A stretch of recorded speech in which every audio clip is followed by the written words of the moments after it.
back. This is part 2 of our Legacy Centennial. As you can see, we actually have all the Legacy components on the MTH Centennial frame. Mounted these are the Legacy motors from that SD70 ACE. In the last video, in the part 1, showed you how we put the worm gear on. Then we go back in the trucks, screwed them in. Everything worked out well there. We got the rail sounds board here. Let's see here, we'll turn this around.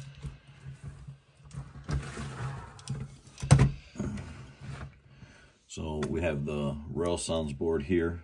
I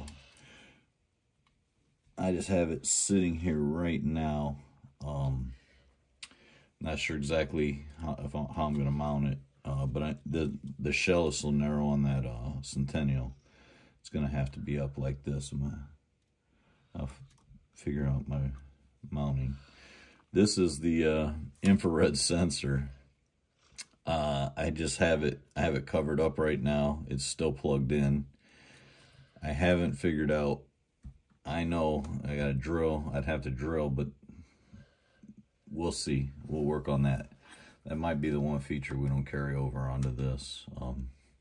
We don't use sensor track anyway. We have one, but we never use it.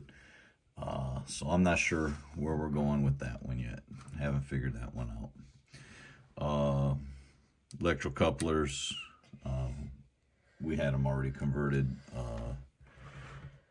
from the MTH ones.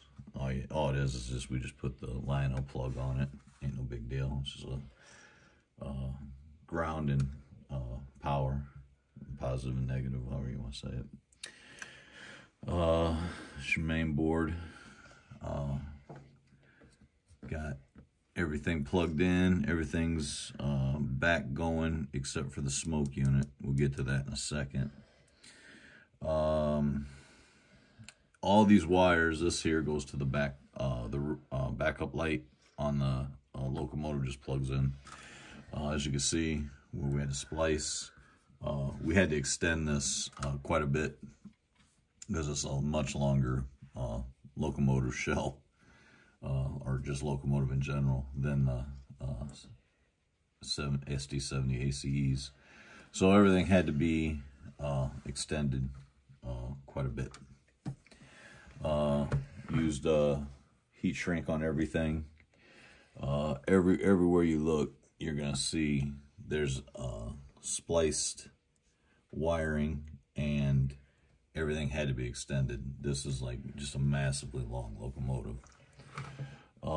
This harness plugs into the shell, and this is for the lights. I'm gonna get into that in a second. What we had to do for the lighting on this thing. This is the smoke unit. I damaged the harness was messed up, so I'm in the process of fixing that. I don't have the rear smoke unit yet. Waiting for that one to come in.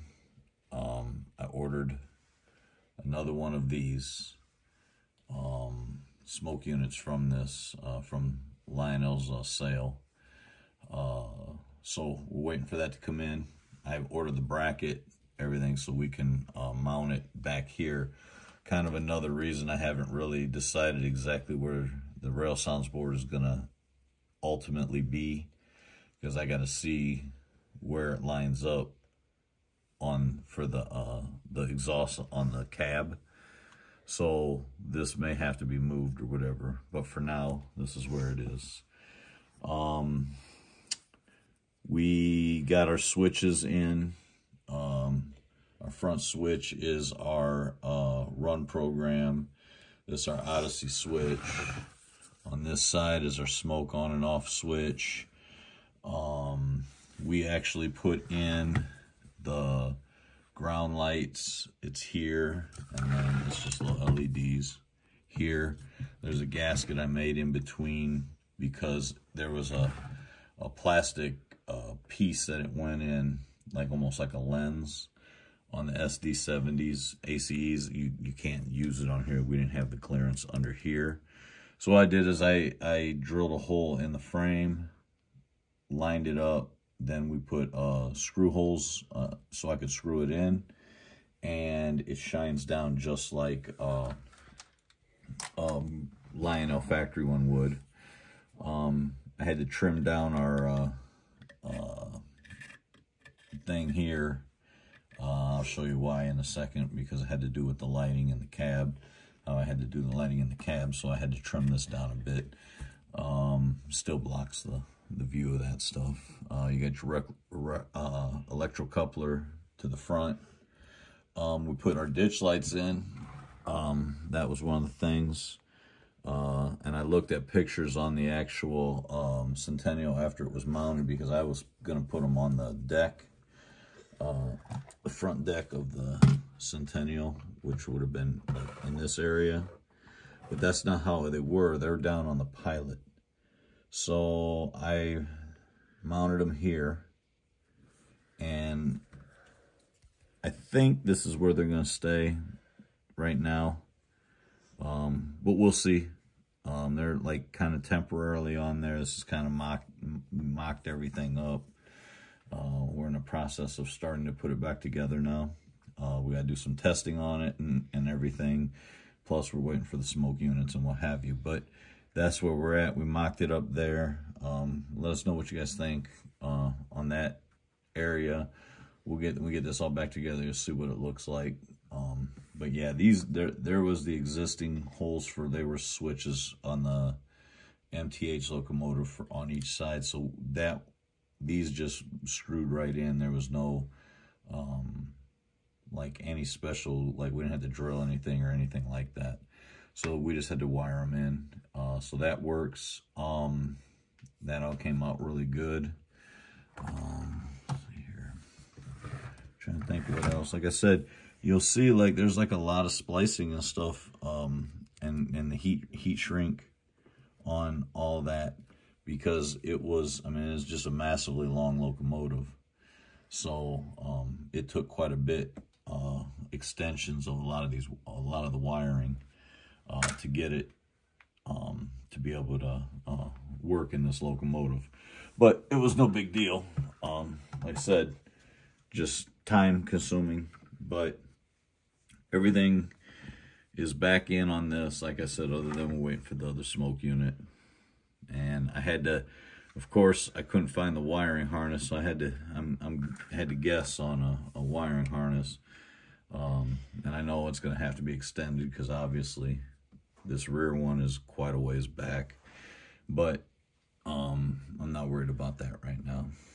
I know Caleb's big into the smoke. I'm not so much. But so what we have here now is this the inside of the, I don't know if you can see this or not, the original antenna. It plugs in on the board right here. Right here's the plug-in for the antenna. So it's just unplugged right now. This is that main harness there. This is for all the lighting. The rear light, backup lights, they plug in there. Now we do have red marker lights, or whatever you want to call them. And I haven't got those hooked up yet. And I have, just like in the front here on this, we have the green ones. And we also have the strobe light, which has been a bane of my existence here. But yeah, the red marker lights up front are not hooked up yet. Even when we did the electric railroad company thing, I hadn't had them hooked up. They're in there. I have to finish that. But we got our the headlight on the nose. And what I did was, this is kind of hard. I should have showed this before I mounted it. But this is the original SD. I'm getting a pointer, my finger in there. ACE board. And what it did, it originally mounted in the top of the SD70 ACE cab. So I took it out, and if you remember, SD70 ACEs have their headlight like right here in between their number boards, where the Centennial has it here on the nose of the locomotive. So what I did was I clipped off the headlights on the board. It's on the other side, but trust me. And I rewired them, soldered wire leads to it, rewired them, and then soldered it onto the board where they came from. So now the headlights are here. I just relocated them off of this board, and I put a little harness in and relocated them to the nose of the locomotive. We still have our LED lights for the inside the cab. That's on this board. And the number boards are lit up from the original board, the original marker lights on this board itself. I didn't change them. So when the locomotive powers up, hopefully these light up, and this will be independent. Your headlight will be independent, and your cab lights will be on until the locomotive starts moving, just like on any Legacy locomotive. Then they'll drop off, hopefully. But yeah, I'm pretty sure it's going to work fine, because all I did was just relocate the headlights where they were to in the cab or in the nose. I had to modify this. There's a part here which is like it encases the screw is what mounts it in. This encases, you know what, hold on one second, I'm going to show you exactly what it is. So okay. All right, so we're back. So what this is from another, we had the original body for this chassis, and this is another of this part. This one's yellow, this one was gray. They changed them at some point, but either way, what you do, you just unscrew it. That's the screw there, it mounts it in. So what I did is, as you can see, you got the two little holes here, and that's for these two marker lights, or the number boards, I'm sorry. So what I did was I took and I cut and modified this with a Dremel, and the Legacy lighting board I put in there, and I basically just modified this, and then that went in here in the slit. I wish I'd have recorded that when I did it, but I was kind of on a roll. And the original number boards from the SD70 ACE, the lights just go right in here, just like it would have factory. It mounts in here, and then I ended up super gluing it to this part after it was modified, and it slides right in as if it was part of this right from the factory, one kind of piece. So that way you don't have these lights droning into the cab. They go in there, and it's all sealed up. Like I said, maybe I'll get a screwdriver. I'll take this out so you can see exactly what it is. But that's what I did. I took the yellow one that we had from the other cab, modified it, and then mounted the lighting board for the SD70 ACE into this, and then just screwed it back into here. And now we have all the functions of the cab lights and all that good stuff. Headlight. What I need to figure out is I got the wiring in there for these the green lights here up front, these here, but I need to figure out where I'm gonna tie them in. I haven't had really time to mess with them yet, so I don't know if I'm gonna tie them in with I'm thinking I would tie them in with the number boards. They should. I gotta really look to see when these are on. Are they on only with the number? Are they on with the number boards, or are they on with the headlights only? I don't know. So I gotta figure out when these are supposed to be on. The strobe light, on the other hand, I ordered strobe lights, and they sent me the wrong one. So this one just comes on and just stays on. It doesn't strobe. So I have to get a new strobe light for that. And they were from China. So they take a while. And then the back red lights, these here, I just got to wire them in. They're there. I just got to wire them in. For what I'm doing at this moment right now with testing, that wasn't the biggest deal. But to get the whole final product done, obviously I have to get those wired in as well.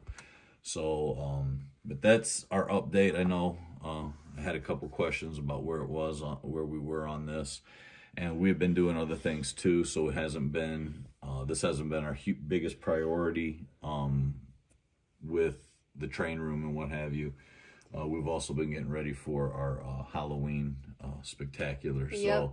So that's where we've been working on. And then we went to Illinois Railway Museum, and we've been starting to show videos and stuff from that, highlights from that. Yep. And there's going to be more of that coming too. We got a few more that we're going to be posting. But I just want to get the part 2 on this, the update, so everyone knows we are moving. You know, it is moving along. It did not fail. It's going well. Not yet. It hasn't failed yet. So we're going to get a part 3 up. Hopefully in part 3 we have it on the layout, and we're running it. Fingers crossed. So with both smoke units. I hope. So that's where we're at. We're going to be, like I said, we just have to tie up some loose ends on it and that. But so far the Legacy conversion is going fairly smoothly. I don't want to say smoothly, but fairly smoothly. And yep, that's where we're at. Hope everyone's doing good, staying safe, and we're going to go ahead and wrap this up and be on the lookout for part 3. And also we're going to have more of our Illinois Railway Museum the day we were over there. More highlights from that. And our big Halloween spooktacular will be coming up here for Halloween. So stick around for that as well. So as always, happy railroading. All right. Thanks. Bye.